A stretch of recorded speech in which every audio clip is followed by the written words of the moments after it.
Inaanyayahan ko po kayo na magsisi po sa ating mga kasalanan, na tumalikod na po sa mga ginagawa nating hindi kaaya-aya sa ating buhay na Panginoon.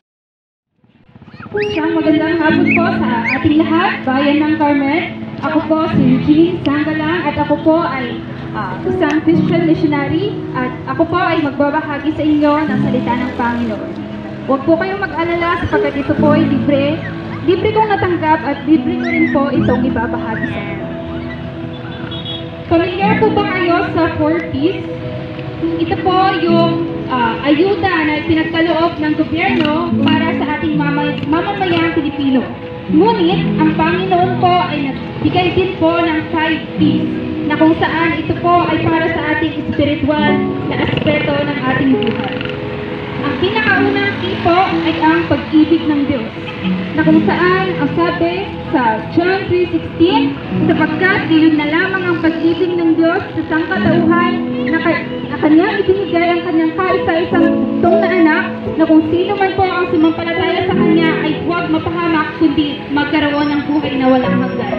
Ngunit, bakit kaya napakalayo ng presensya ng ating Panginoon sa ating buhay? May mga times na akala natin wala ang Panginoon. Dahil po yon sa ikalawang P. Ito po ay ang problema ng tao. Ito po ay ang kasalanan. Ang sabi nga po sa Roma 3:23, sapagkat ang lahat ay nagkasala at walang sino mang nakaabot sa kaluwalhatian ng Panginoon. Lahat po tayo ay nagkasala at wala pong exempted sa kasalanan. Even I myself po, gina-admit ko na ako po ay nagkasala. Ngunit, gumawa po ang Diyos ng paraan. Ang sabi po sa Revelation 21:8, subalit, para naman sa mga duwag, mga taksil, mga gumagawa ng kasuklam-suklam na bagay, mga mamamatay tao, mga nakikiapid, mga Diyos-Diyosan, mga sumasamba sa mga Diyos-Diyosan, at sa lahat ng mga sinungaling. Ang magiging bahagi nila ay sa lawa ng nagliliyab na asopre, at ito po ang pangalawang kamatayan. Meron pong dalawang kamatayan. Ito po ang physical death at ang spiritual death, na kung saan ang pinakauna po ay ang physical death. It is certain po na tayo po ay mamamatay lahat, and tayo po ay mamamatay dahil sa sakit or dahil sa disgrasya. Ngunit, it is certain din na sa spiritual death ay maaaring buhay tayo, ngunit maaaring nakakapag-aral tayo, nakakapalengke tayo, ngunit patay po ang ating personal na relasyon sa ating buhay na Panginoon. Sabi po sa John 14:16, ako ang daan, ang buhay, at ang katotohanan.